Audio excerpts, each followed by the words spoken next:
Hello students, कैसे हैं आप? I hope you all are doing great. इस वीडियो में मैं आपको क्लास 12th का चैप्टर नंबर 7 इंटीग्रल्स शुरू करवाने जा रहा हूं। First of all we will discuss the important definitions, concept of integrations and after that we will do some examples. This is doctor RPS Toor from the quest for maths. यहां आप math सीख सकते हैं एक ही प्लेटफॉर्म पे, from school to college and competitions.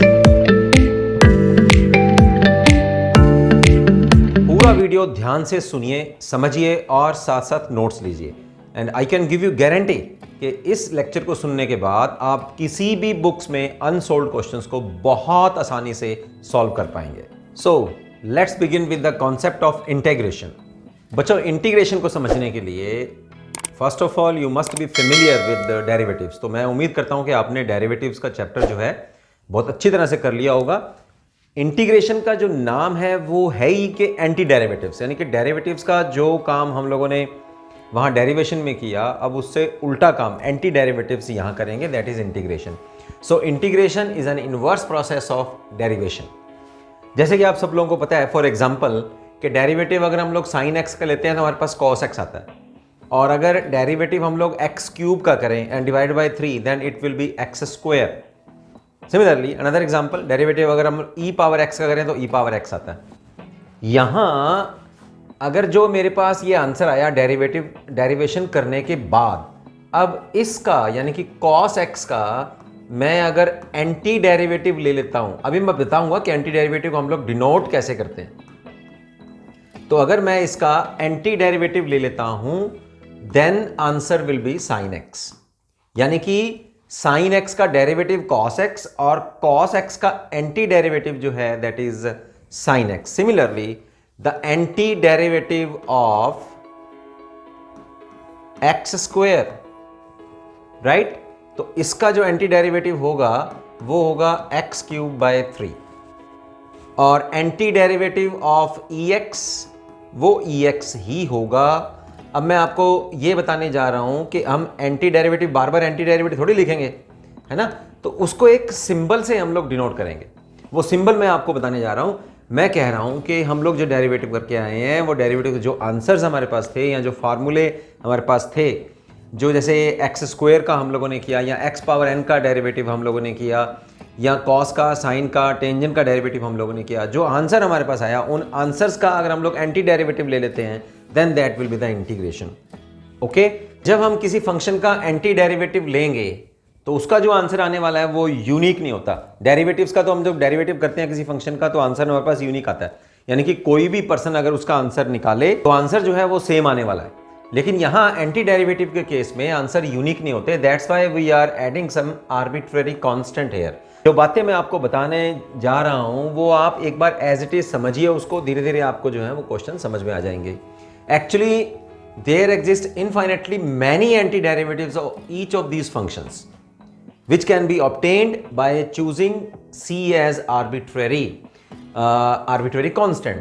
मतलब जब हम cos x का एंटी डेरिवेटिव लेंगे तो आना क्या चाहिए sin x, बट हम उसमें एक कांस्टेंट ऑफ इंटीग्रेशन जोड़ रहे हैं, क्योंकि कांस्टेंट का डेरिवेटिव तो जीरो ही होता है। तो डेरिवेटिव के टाइम पे जब हम लोग कांस्टेंट ऑफ इंटीग्रेशन जोड़ेंगे तो आंसर पे कोई फर्क नहीं पड़ने वाला। लेकिन जब हम cos x का एंटी डेरिवेटिव लेंगे तो आंसर जो है इनफाइनेटली मैनी एंटी डेरिवेटिव्स हो सकते हैं। That's why we are adding a constant of integration, या जिसको कह सकते हैं constant of anti derivatives. Okay, तो ये हमें कांस्टेंट जो है as an arbitrary constant add करना पड़ेगा। In fact C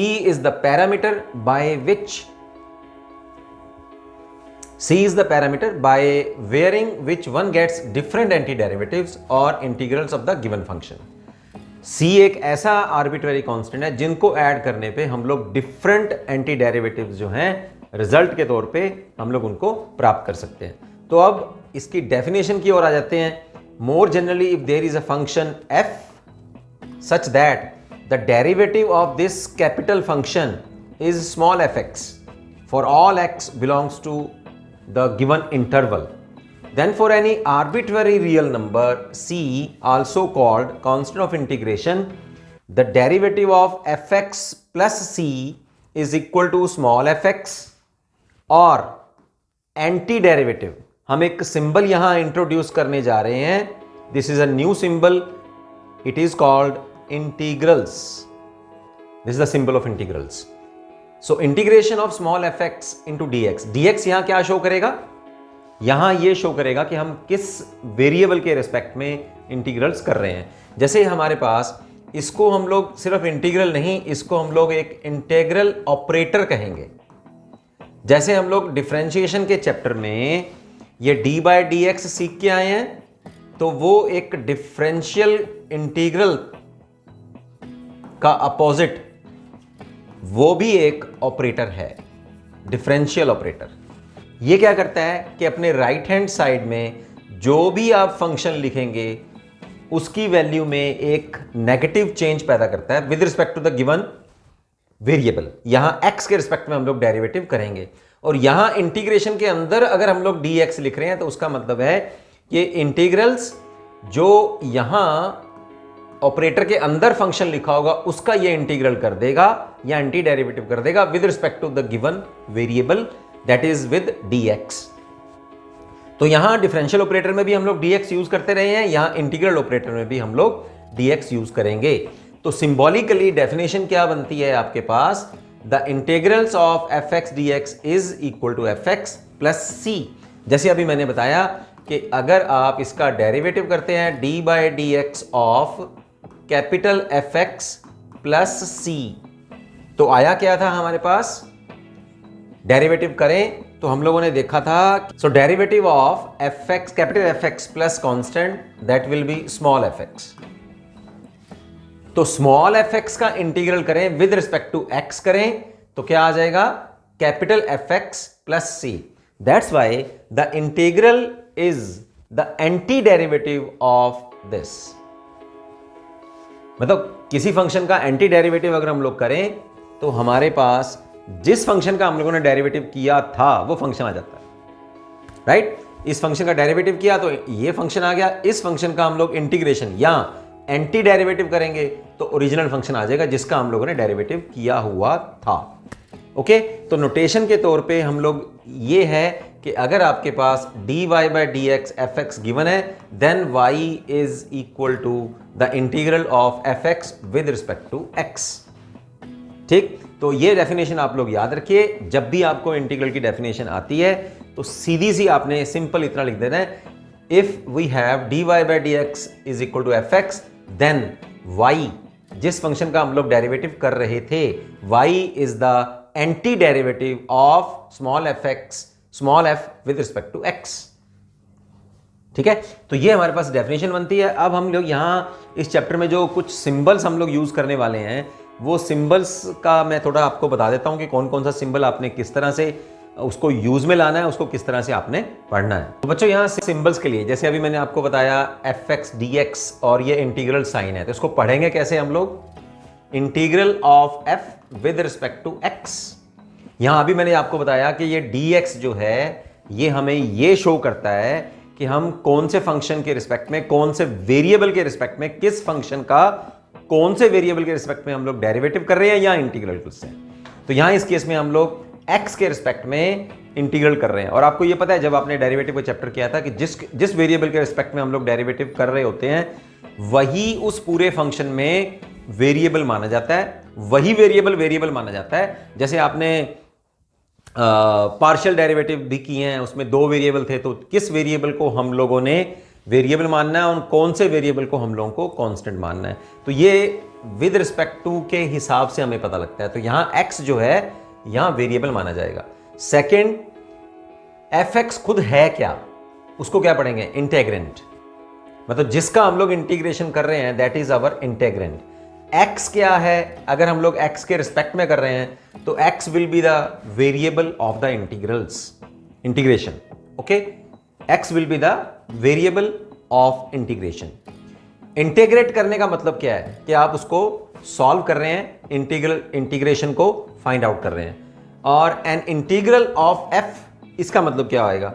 a function f, capital F, such that अगर कैपिटल F का हम लोग डेरिवेटिव करें तो स्मॉल एफ एक्स आ जाए, वो बोलते हैं हम लोग कि f जो है that is an integral of f का इंटीग्रल, राइट। यानी कि अगर ऐसा हो d by d x of capital fx, तो हमारे पास क्या आ जाए, स्मॉल fx आ जाए, तो उसको हम लोग बोलेंगे integral of small fx is capital fx।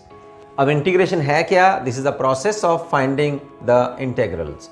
Constant of integration हम लोग क्यों जोड़ते हैं, जैसे मैंने आपको बताया कि एंटी डेरिवेटिव्स के जो आंसर है वो यूनिक नहीं होते, तो उस अनयूनिकनेस को शो करने के लिए we are adding the constant of integration.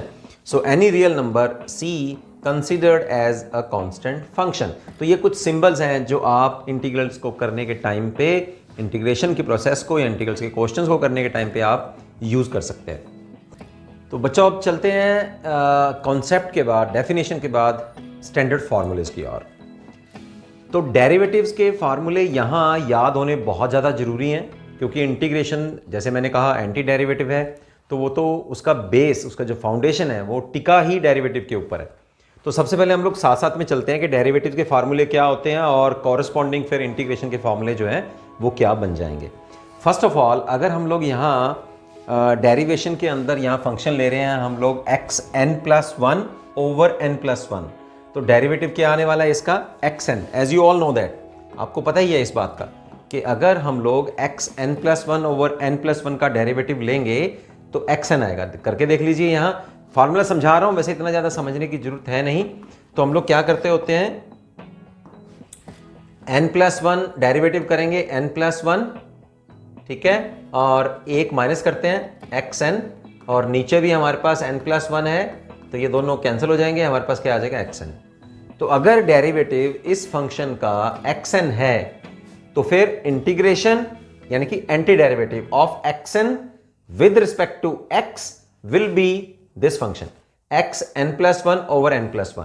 यानी कि समझने का क्या है कि अगर डेरिवेटिव में पावर जो है वो माइनस होती हैं, घटती हैं, तो यहां एक पावर बढ़ जाएगी, जितनी भी यहां पावर है वो एक पावर यहां इंक्रीज हो जाएगी, और उतनी इंक्रीज होने के बाद वो एज इट इज आप डिनोमिनेटर में लिख देंगे plus a constant of integration. ठीक है, जैसे यहां अगर n की वैल्यू 0 है तो डेरिवेटिव ऑफ x 1 है, लेकिन यहां अगर n की वैल्यू 0 है, यहां पुट करके देखो एनीथिंग पावर 0 इज 1, तो 1 का इंटीग्रेशन जो है that will B x plus a constant of integration. तो ये हमारा फर्स्ट फार्मूला है, ये फार्मूला आपको एज इट इज याद रखना है। सेकंड चलते हैं, derivative of sine x, as you all know that derivative of sine x is cos x, लेकिन अगर anti derivative of cos x या integrals of cos x is equal to sin x plus a constant of integration. These are formulae, you have to remember these formulae as it is. ठीक है, समझ आ जाएंगे। जैसे आपको derivative के समझ आ चुके हैं, अगर आपने अच्छी तरह से कर लिया है डेरिवेटिव का चैप्टर, तो आपको डेरिवेटिव के फॉर्मूले समझ आ गए हैं ना। बस अगर डेरिवेटिव साइन का कॉस है तो इंटीग्रेशन कॉस का साइन हो जाएगा। यहां आप चलते हैं, डेरिवेटिव ऑफ कॉस, आप इसको ऐसे माइनस कॉस भी याद रख सकते हैं, या ओरिजिनल हमारे पास फार्मूला क्या था, derivative of cos x is equal to minus sine x. ठीक है ना, ये था। तो ये माइनस को आप अंदर ले आओ, अब इधर ले आते हैं हम लोग लेफ्ट साइड में, तो derivative of minus cos x क्या आ जाएगा, प्लस साइन एक्स। अब integration of plus sine x करेंगे तो हमारे पास क्या आएगा, फिर ये जो इंटीग्रेंड है यहां, ठीक है, ये आ जाएगा माइनस कॉस एक्स। तो इसको हम लोग क्या बोलते हैं, integral of sine of x. Sine x का इंटीग्रल करेंगे तो minus cos x plus a constant of integration. चलते हैं फोर्थ फार्मूले की ओर, derivative of tangent x. As you all know that tangent x का डेरिवेटिव करें तो सीकेंट स्क्वायर एक्स आता है, तो बस फिर anti derivative of secant square x या integral of secant square x is equal to tangent x plus a constant of integration. Next formula है हमारे पास डेरिवेटिव ऑफ, जो आपके पास डेरिवेटिव के अंदर था, derivative of cot x, this is equal to minus cosecant square x. तो अब यहां जो माइनस है वो मैं यहां कॉट एक्स के साथ में ले आया हूं, माइनस कॉट एक्स। यहां दोनों तरफ ऐसे करिए कि आप दोनों तरफ माइनस ले लेते हैं, तो राइट हैंड साइड वाला माइनस प्लस हो जाएगा।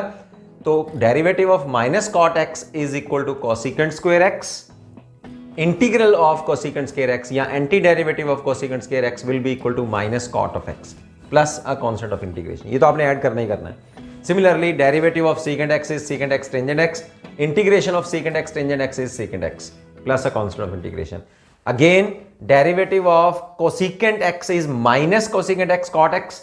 माइनस को आप यहां ले आइए या दोनों तरफ माइनस ले लीजिए तो इधर वाला माइनस कैंसिल हो जाएगा, इधर आ जाएगा. Derivative of minus cosecant x is cosecant x cot x. Integration of cosecant x cot x is minus cosecant of x plus c. अब चलते हैं इनवर्स फॉर्मूले की ओर. Derivative of sine inverse of x as you all know 1 over 1 minus x square. तो फिर integration of 1 over 1 minus x square with respect to x क्या आ जाएगा, sine inverse of x plus constant of integration. मतलब opposite हैं. कई फार्मूले तो बस आप डेरिवेटिव के आपने याद कर लिए ना, तो इंटीग्रेशन के तो समझो आ ही गए बस. ठीक है, कई कुछ आप लोगों को थोड़ा सा घुमाना है, जैसे इधर माइनस वाला इधर ले आना है, माइनस साइन इधर ले आना है ना, तो उसमें थोड़ा फर्क पड़ेगा और कुछ नहीं है, बस एज इट इज है फार्मूले, है ना. Derivative of cos inverse of x क्या होता है, वो यहां minus of 1 over 1 minus x square होता है, क्योंकि साइन और कॉस में, sign inverse of cos inverse के डेरिवेटिव में सिर्फ प्लस और माइनस का ही फर्क होता है. यहां इसका प्लस होता है और डेरिवेटिव का जो है यहाँ माइनस होता है. अब दोनों तरफ में यहाँ माइनस है ना, दोनों तरफ माइनस लेंगे तो माइनस उस तरफ चला जाएगा फिर. ठीक है, तो derivative of minus cos of inverse of x is 1 over 1 minus x square. So integration of 1 over 1 minus x square d x is equal to minus cos inverse of x. तो यहां देखिए बच्चों के minus cos inverse of x है. देखिए यहां sine inverse के case में और माइनस कॉस इनवर्स के केस में दोनों इंटीग्रेंट सेम है, ध्यान दीजिए. तभी मैंने कहा ना कि इंटीग्रल का जो आंसर है वो यूनिक नहीं होता.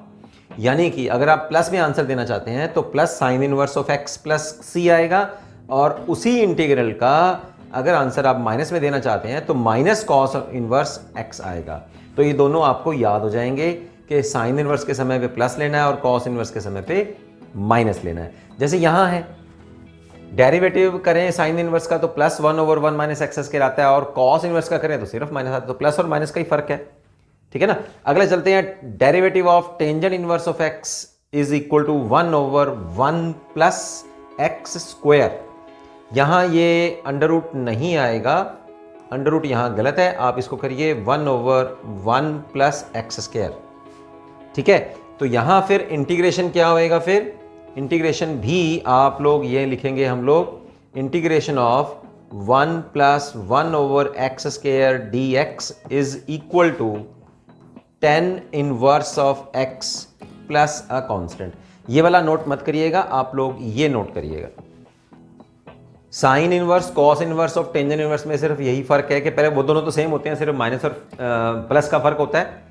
टेंजेंट इनवर्स के डेरिवेटिव में अंडर रूट साइन नहीं आता, विदाउट अंडर रूट साइन, और बीच में जो होता है वो प्लस होता है. अब 1 प्लस एक्स स्क्वायर होएगा, तो integration of 1 over 1 plus x square will be tangent inverse of x plus c.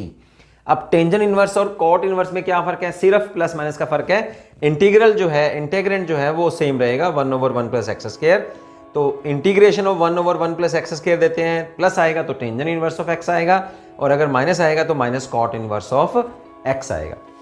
तो ये देखिए derivative of cot inverse of x, मतलब अगर हम लोग कॉट इनवर्स का डेरिवेटिव करते हैं तो आपको पता ही है, आपने सीख लिया उस चैप्टर में, -1 over 1 प्लस एक्स स्क्वायर होता है. ठीक है ना. अब माइनस को हम लोग इधर ला रहे हैं लेफ्ट साइड में, तो derivative of minus cot inverse of x is equal to 1 over 1 plus x square, जैसे कि अभी मैंने आपको बताया. अब चलते हैं यहां, अगर इसका इंटीग्रल हम लोगों ने निकालना हो तो इंटीग्रल में ये वाला जो है अंडर रूट साइन नहीं आएगा, यानी कि आप इसका लिखेंगे integral of 1 over 1 plus x square d x, this is equal to minus cot inverse of x plus a constant of integration. ठीक, ये आप अच्छी तरह से अपने नोट्स ले लीजिए, साथ में नोट करते रहिए. चलते हैं derivative of secant inverse of x, this is equal to 1 over x into x square minus 1. Integral of 1 over x into x square minus 1 under the root will be equal to plus secant inverse of x plus a constant, क्योंकि यहाँ secant inverse of x हमारे पास plus में है. चलते हैं अब derivative of cos inverse of x क्या होता है, -1 over x into x square minus 1. Secant square और कोसिकेंट स्क्वायर में क्या फर्क है, सीकेंट इनवर्स का जो डेरिवेटिव है वो 1 over x into x square minus 1 है अंडर द रूट, और कॉसिकेंट इनवर्स एक्स का डेरिवेटिव जो है वो यहाँ माइनस होता है। दोनों तरफ अब माइनस लेंगे तो माइनस उधर चला जाएगा, इधर प्लस हो जाएगा। डेरिवेटिव इस फंक्शन का करेंगे, derivative of 1 over x into x square minus 1। देखिए दोनों इंटीग्रल्स यहाँ सेम है, तो अगर आपको प्लस में आंसर देना है तो सीकेंट इनवर्स ऑफ एक्स होगा, और अगर माइनस में देना है तो minus cosecant inverse of x plus a constant of integration. चलते हैं अब, derivative of e x is e x, तो इंटीग्रेशन भी सेम रहेगा। फिर integration of e x is e x. Derivative of log x is 1 over x, तो integration of 1 over x is log of x plus constant of integration. Derivative of a x divided by log of a is equal to A x, और integration of a x is a power x log of A plus a constant of integration. देखिए derivative के समय पे ऐसे नहीं करते थे हम लोग, डेरिवेटिव के टाइम पे जब हम लोग ए एक्स का डेरिवेटिव निकालते हैं तो वो आता है ए एक्स लॉग ऑफ ए, ये आता है ना हमारे पास। तो लॉग ए को आप लेफ्ट हैंड साइड में, क्योंकि कांस्टेंट है तो यहां ले जाते हैं ए एक्स ओवर लॉग ऑफ ए, ये देखो ये आ गया है ना। अब इसका डेरिवेटिव निकालेंगे तो ए एक्स आएगा, तो अब ए एक्स का एंटी डेरिवेटिव यानी कि इंटीग्रेशन निकालेंगे तो ए एक्स लॉग ऑफ ए, यानी कि वो फंक्शन आ जाएगा जिसका डेरिवेटिव निकाल रहे थे, plus a constant of integration. Let's have some properties of our definite indefinite integral. ठीक है, जो बच्चों हम लोगों ने इंटीग्रेशन स्टार्ट किया है, actually integration are of two types, indefinite integral and definite integral. ये दोनों ही आपके सिलेबस में है। इनडेफिनेट इंटीग्रल वो होता है जिसमें आंसर, जैसे मैंने कहा, हम लोग ऑलरेडी डिस्कस कर चुके हैं कि आंसर्स जो हैं वो यूनिक नहीं होते, ठीक है ना। और डेफिनेट इंटीग्रल में आपके पास लिमिट्स आएंगे, उसमें आंसर्स जो होंगे वो यूनिक होंगे, उनके जो आंसर्स बनेंगे वो यूनिक आंसर बनेंगे। तो अब जो हम लोग कर रहे हैं इनडेफिनेट इंटीग्रल्स हम लोग कर रहे हैं, इसमें फर्स्ट प्रॉपर्टी क्या है, the as we already discuss the process of differentiation and integration are inverses of each other. मतलब डिफरेंशिएशन करें तो जो फंक्शन आता है उसका इंटीग्रेशन करोगे तो दोबारा जिस फंक्शन का डिफरेंशिएशन किया था वो फंक्शन हमारे पास दोबारा आ जाएगा। जैसे यहां दोनों फंक्शन एज इट इज चल रहे हैं, differentiation with respect to x of the integration of the function with respect to x. Differentiation किसका कर रहे हैं, इंटीग्रेशन। इंटीग्रेशन किसका कर रहे हैं, एफ एक्स का। तो डिफरेंशिएशन और इंटीग्रेशन का आपस में कैंसलिंग इफेक्ट होता है, and you will have the function जिसका हम लोग इंटीग्रेशन कर रहे थे और फिर डिफरेंशिएशन कर रहे थे, आपके पास ओरिजिनल फंक्शन आ जाएगा। या ऐसे कह सकते हैं कि अगर डिफरेंशिएशन हमारे पास है, पहले से डेरिवेटिव है किसी फंक्शन का, और उसका हम लोग इंटीग्रेशन कर रहे हैं, तब भी ये आपस में कैंसलिंग इफेक्ट शो करेंगे, and you will have the function plus a constant of integration. तो ये दोनों इफेक्ट जो हैं, ये दोनों चीज़ें जो हैं, जैसे हम लोग ऑलरेडी बोलते आ रहे हैं कि डिफरेंशिएशन और इंटीग्रेशन आपस में एक दूसरे के इन्वर्स होते हैं। तो आप लोगों को ये दोनों चीज़ें याद रखनी है कि अगर किसी फंक्शन का इंटीग्रेशन हो रहा है और उसका हम लोग फिर डेरिवेटिव कर देते हैं, तो integration will cancel out with differentiation and the function, original function will remains as it is. और अगर किसी डिफरेंशिएशन का हम लोग इंटीग्रेशन कर रहे हैं with respect to the x, यानी कि सेम वेरिएबल के रिस्पेक्ट में डेरिवेटिव है और सेम वेरिएबल के रिस्पेक्ट में हम लोग इंटीग्रेशन कर रहे हैं, तो यहां भी कैंसलिंग इफेक्ट होगा and function will remains as it is. चलते हैं सेकंड प्रॉपर्टी क्या कहती है इसमें। सेकंड प्रॉपर्टी है two indefinite integrals with the same derivative lead to the same family of curves so they are equivalent. क्या मतलब है, two indefinite integrals with same derivative. दो इनडेफिनेट इंटीग्रल्स हों, उनके सेम डेरिवेटिव्स हों, तो वो सेम फैमिली ऑफ कर्व्स को शो करते हैं। इसका मतलब they are equivalent to each other.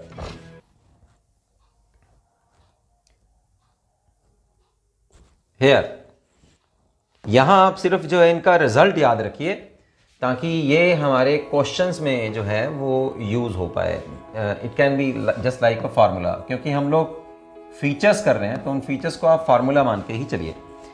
Derivative of the function, फिर इंटीग्रेशन है, इंटीग्रेशन का डिफरेंशिएशन है। तो यहां आपके पास अगर ये दो फंक्शन आपस में बराबर हैं तो आप एफ एक्स और की जगह पर जी एक्स यहां पुट कर सकते हैं, दोनों का आंसर जो है वो सेम आएगा। या फिर इसको हम लोग लेफ्ट हैंड साइड में लाएंगे, then these two integrals will get subtracted together और फिर उसके बाद अगर हम डिफरेंशिएशन लेते हैं तो आंसर विल बी 0। तो ये भी आप एज इट इज़ एक फार्मूला यूज़ कर सकते हैं। नेक्स्ट प्रॉपर्टी जो है इसमें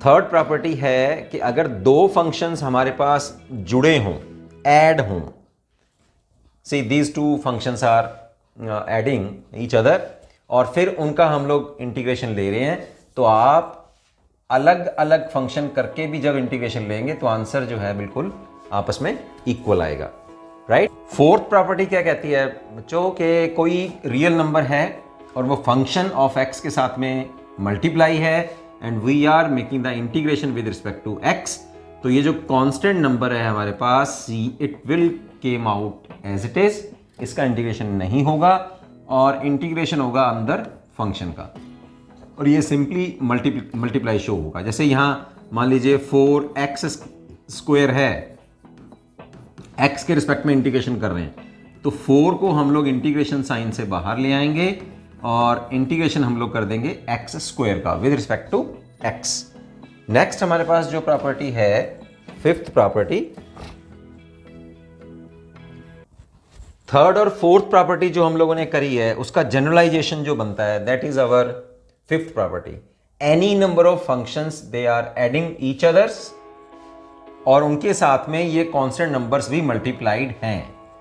तो आप क्या कर सकते हैं, इन कांस्टेंट्स को बाहर ले आइए इंटीग्रेशन साइन से, और अंदर फर्स्ट फंक्शन का integration with respect to x, second function का integration with respect to x and nth function का integration with respect to x, taking these constant numbers out of the integral sign. तो ये simply result में भी multiply ही show करेंगे। ठीक है बच्चों, ये थी हमारे पास सामने कुछ प्रॉपर्टीज। अब हम लोग क्वेश्चन शुरू करते हैं, एग्जाम्पल शुरू करते हैं इसमें। So our first example is write an anti derivative for each of the following functions using method of inspection.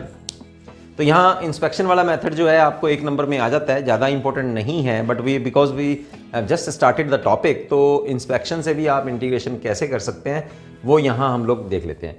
सो अब हम लोग ये देखेंगे कि cos 2x, we look for a function whose derivative is cos 2x। ऐसा कौन सा function है जिसका डेरिवेटिव करें कि cos 2x आ जाए, तो फिर वो sin 2x है। sin 2x का डेरिवेटिव क्या करते हैं, sin 2x का डेरिवेटिव करेंगे तो क्या आएगा 2 cos of 2x, और cos 2x का क्योंकि अब हम लोगों ने एंटी डेरिवेटिव निकालना है, इसका मतलब इसका इंटीग्रेशन निकालना है, तो cos 2x हमारे पास क्या आ जाएगा 1/2 डेरिवेटिव ऑफ sin 2x। तो इस 1/2 को एज k अंदर मल्टीप्लाई कर देते हैं। अब तो एंटी डेरिवेटिव का मतलब क्या होता है, यहां तो वैसे इंस्पेक्शन से आपने करना है cos 2x dx, इसका हम लोग एंटी डेरिवेटिव लेंगे यानी कि इंटीग्रेशन लेंगे, और राइट हैंड साइड में इंटीग्रेशन लेंगे d/dx of 1/2 sin of 2x into dx। तो ये डेरिवेटिव और इंटीग्रेशन आपस में कैंसल इफेक्ट शो करता है, जैसे मैंने अभी आपको बताया। तो आंसर क्या आ जाएगा sin ऑफ 2x। तो आप इसी तरह से ये इंस्पेक्शन से देखते हुए कि इसका एंटी डेरिवेटिव जो है वो 1/2 sin ऑफ 2x आ जाएगा। सॉल्यूशन करके मैंने आपको यहां बताया। सेकंड जो क्वेश्चन है उसी तरह से चलते हैं हम लोग। We look for a function whose derivative is this. Second example में क्या बनता है, you have to find out the anti derivative of this. उसी तरह से तो ऐसा फिर फंक्शन ढूंढिए आप जिसका डेरिवेटिव करें तो ये आ जाए, वो फंक्शन हमें लोग फाइंड आउट करना पड़ेगा। तो अब इसका हम लोगों को एंटी डेरिवेटिव पता करना है, तो हम लोग देखते हैं यहां फंक्शन देखते हैं ये वाला x3, क्यों इंस्पेक्शन से चल रहा है ना ये सब, तो इंस्पेक्शन से चल रहा है तो इंस्पेक्शन सोचना पड़ेगा हमें। अभी देखो एक्चुअल काम जो इंटीग्रेशन हम लोग करते हैं अभी वो स्टार्ट नहीं हुआ, अभी तो जस्ट मेथड चल रहे हैं कि कितने तरीकों से हम लोग जो है इंटीग्रेशन को कुछ ऐसे क्वेश्चंस हैं जिसमें हम लोग डायरेक्टली देखते हुए भी इंस्पेक्शन से भी हम लोग इंटीग्रेशन निकाल सकते हैं। तो ये वो फंक्शन है जिसका डेरिवेटिव करें तो हमारे पास ये फंक्शन आता है, यानी कि ये आ जाएगा। तो डेरिवेटिव करके देखो, यहाँ x³ करेंगे तो 3x² और 4x³ ये आ गया। अब इसका एंटी डेरिवेटिव लेते हैं दोनों तरफ, एंटी डेरिवेटिव लेंगे तो ये आंसर आ जाएगा हमारे पास, इसका एंटी डेरिवेटिव ये बन जाएगा। तो दोनों तरफ फिर इंटीग्रेशन करते हैं, d/dx x³ + x4 into dx, this is equal to 3x² plus 4x³ into dx। तो एंटी डेरिवेटिव का मतलब है इंटीग्रेशन, इसका इंटीग्रेशन पता करना है। अब ये डेरिवेटिव और इंटीग्रेशन आपस में कैंसलिंग इफेक्ट शो करेंगे, तो इसका इंटीग्रेशन जो है हमारे पास आ जाएगा x³ plus x4 plus a constant of integration. चाहें तो ऐड कर दीजिए, अदरवाइज सिर्फ इतना आंसर आप लिख सकते हैं, that is the anti derivative of this is this.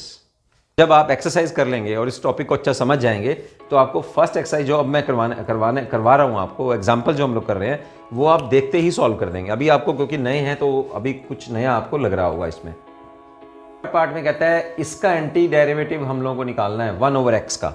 तो अब वो सोचो, वो फंक्शन सोचो जिसका हम लोग डेरिवेटिव करें तो 1/x आ जाए। तो d/dx of log of x this is equal to 1/x। तो एंटी डेरिवेटिव ऑफ, सीधा आंसर अगर आप डायरेक्ट देखने लगे तो anti derivative of 1/x is equal to log x plus a constant. चाहें तो आप लोग अब दोनों तरफ इंटीग्रेशन ले लो, तो इंटीग्रेशन का मतलब है anti derivative of 1/x is log x, क्योंकि ये डेरिवेटिव और इंटीग्रेशन आपस में कैंसिल हो जाएंगे। तो ये थी हमारे पास एग्जांपल नंबर 1। चलते हैं एग्जांपल नंबर 2 की ओर। Find the following integrals. अब डायरेक्ट वो पूछ रहा है आपसे कि भाई अब फार्मूले लगाते हुए आप इनके इंटीग्रल्स पता करो। एग्जांपल 2 है हमारे पास, फाइंड द फॉलोइंग इंटीग्रल्स। तो फर्स्ट पार्ट में है x³ - 1/x² इंटू dx। अब हम लोग क्या करें कि इनको अलग अलग कर लेते हैं हम लोग। x³ दिस इज x, है ना, x³ तो x की पावर 1 आ जाएगी, -1/x²। इसका भी इंटीग्रेशन अलग कर देते हैं, इसका भी इंटीग्रेशन अलग कर देते हैं। कौन सी प्रॉपर्टी लग रही है कि अगर दो फंक्शन हमारे पास जुड़े हुए हैं या सब्ट्रैक्शन में हैं, तो हम लोग इनको अलग अलग इंटीग्रेशन जो है वो हम लोग कर सकते हैं। ठीक है ना, तो ऐसा कर सकते हैं। तो अब x⁻1 का इंटीग्रेशन और इनको अब अलग अलग कर लीजिए, x⁻1 integration minus x⁻−2 integration. ठीक है ना, अब फार्मूला लगाते हैं। x⁻n है, x⁻n का इंटीग्रेशन क्या होता है ना, एक पावर इनकी फर्स्ट फार्मूला जो है हमारे पास दैट इज xn+1। तो 1 + 1 जितनी पावर बढ़ी है वो नीचे, माइनस, अब इसकी भी n है -2, तो यहां कितना हो जाएगा फिर x-2 + 1 और उतनी ही पावर नीचे -2 + 1 plus a constant of integration. तो टोटल इंटीग्रेशन मैंने जोड़ दिया, टोटली आपने जोड़ना है। यहां जैसे यहां शो किया हुआ है आपकी बुक में कि अलग अलग से उसने ऐड किया है, no there is no need to add separate. आप दोनों के लिए, टोटल के लिए एक इंटीग्रेशन जो है आप कांस्टेंट ऑफ इंटीग्रेशन जो है वो आप ऐड कर सकते हैं। तो आंसर हमारे पास बनेगा x²/2 माइनस, ये यहां से भी माइनस आएगा और माइनस प्लस हो जाएगा, तो नीचे बचा -1, यहां प्लस हो गया और ये आ गया 1/x plus a constant of integration. This is your answer of the first part, example 2। Right, चलते हैं हम लोग। अब ये देखो, इसने भी जो है C1 - C2 को फिर C शो किया हुआ, तो आप सिर्फ एक कांस्टेंट ऑफ इंटीग्रेशन ऐड कर सकते हैं। टोटल जो हमारे पास इंटीग्रेशन हो जाएगा उसके बाद आप ऐड करिए कांस्टेंट ऑफ इंटीग्रेशन। एग्जांपल 2 है, सी x⁻2/3 dx, यहां इकट्ठा दिया हुआ है, फिर मैं इनको अलग अलग कर रहा हूं, प्लस 1 dx। फॉर्मूला लगा रहे हैं यहां भी हम लोग, x⁻n dx। तो ये क्या होता है xn+1/n+1 plus a constant of integration.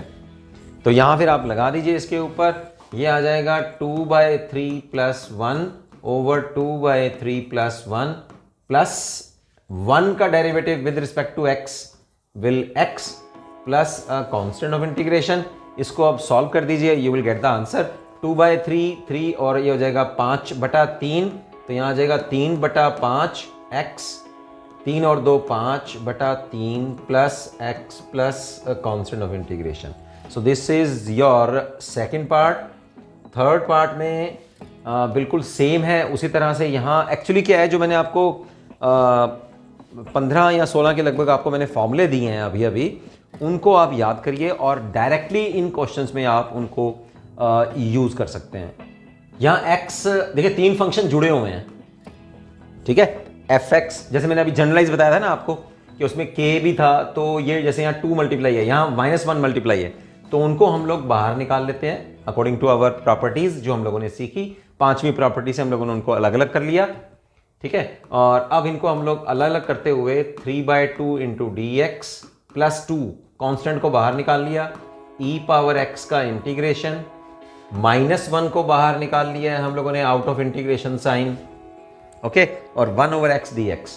चलिए अब इसके ऊपर हम लोग फॉर्मूला लगाएंगे 3/2 प्लस 1, प्रॉपर्टी नंबर 1, हमारा फार्मूला 1 यूज कर रहे हैं हम लोग यहाँ, और ये आ जाएगा 3/2 plus 1 plus 2, integration of ex is ex, क्योंकि हमने देखा था ना कि derivative of ex is ex, तो इंटीग्रेशन ऑफ ex भी ex ही आएगा, -1/x, log x का डेरिवेटिव 1/x, 1/x का इंटीग्रेशन log x। अब टोटल हो गया ना, अब कॉन्सेप्ट ऑफ इंटीग्रेशन आप इसमें ऐड कर दीजिए, so you will get the answer. So this is your third part, इसको अब बस सॉल्व करना रहता है आपको। थर्ड देखिए, find the following integrals. Again in this example we are making the practice of our फॉर्मूले जो मैंने अभी आपको लिखवाए हैं। 15-16 जो फॉर्मूले हैं वो आप डायरेक्ट यहाँ यूज करके आंसर निकाल सकते हैं। तो फर्स्ट पार्ट जो है इसमें sin x plus cos x का इंटीग्रेशन करना है। सबसे पहले 2 फंक्शन जो हैं वो जुड़े हुए हैं, तो इनको अलग अलग कर लीजिए, fx plus gx, fx dx, gx dx। अब साइन का इंटीग्रेशन डायरेक्ट लिखिए, the integration of sine x is minus cos x का इंटीग्रेशन साइन एक्स है, प्लस का कॉन्स्टेंट ऑफ इंटीग्रेशन निकाल दीजिए।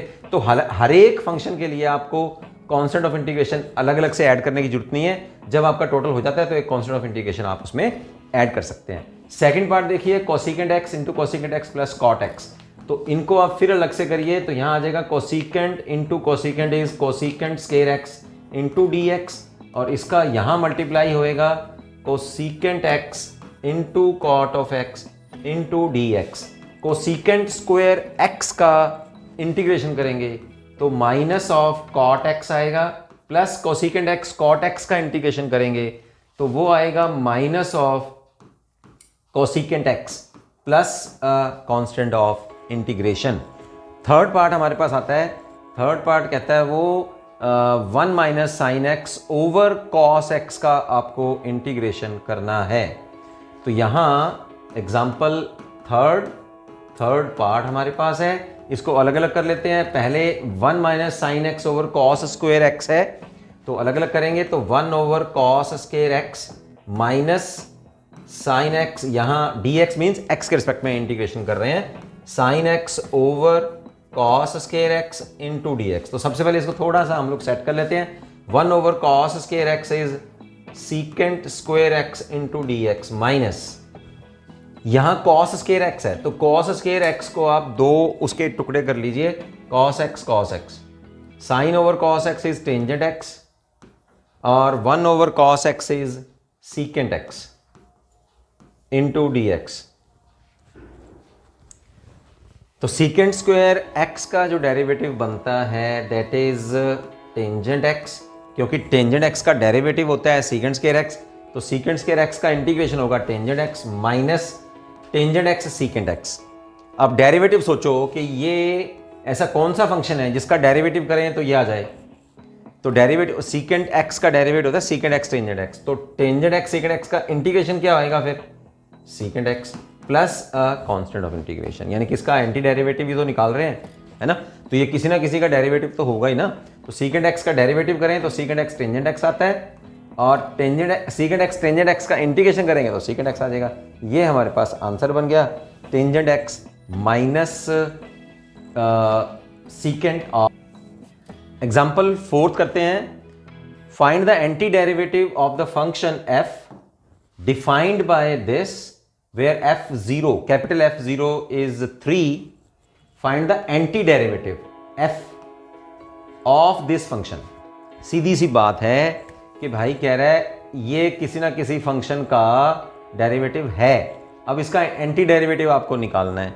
तो अभी हम लोग सीख चुके हैं ना कि भाई ऐसा एंटी डेरिवेटिव का मतलब होता है कि सीधी सी बात है आप इसका इंटीग्रेशन कर दो, है ना, fx dx इंटीग्रेशन करते हैं फिर इसका, ये 4 बाहर, एक्स क्यूब अंदर, -6 बाहर, 1 dx, ये -6 है ना, तो इसको हम लोग बाहर एज ए कॉन्स्टेंट ले लेते हैं और साथ में इसके 1 dx हम लोग इंटीग्रेशन कर देंगे।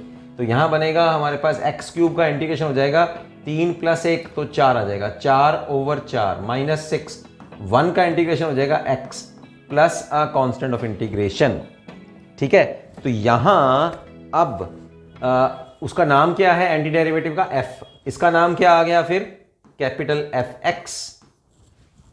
अब वो कह रहा है कि कैपिटल F0 जो है वो 3 है, तो दोनों तरफ x की वैल्यू जो है वो 0 पुट कर दीजिए आप, तो यहां F0 आ जाएगा, F0 राइट, यहां भी 0 पुट किया, यहां भी 0 पुट किया, प्लस c, कितना है F0 3, तो यहां c की वैल्यू कितनी आ गई 3, तो कैपिटल Fx हमारे पास क्या आ जाएगा, कैपिटल Fx यानी कि एंटी डेरिवेटिव, यहां आप c की वैल्यू पुट कर दीजिए, 4 यहां 4 से कैंसिल हो जाएगा, सो x4 - 6x + 3, this is your anti derivative of this given function, इस फंक्शन का ये एंटी डेरिवेटिव है। अगर आप इंस्पेक्शन मेथड से करना चाहते हैं तो जैसे अभी बुक में बताया हुआ है, आपको पहले ये फंक्शन सोचना पड़ेगा, ऐसा कौन सा फंक्शन है जिसका मैं डेरिवेटिव करूं तो ये गिवन फंक्शन मेरे पास आ जाए।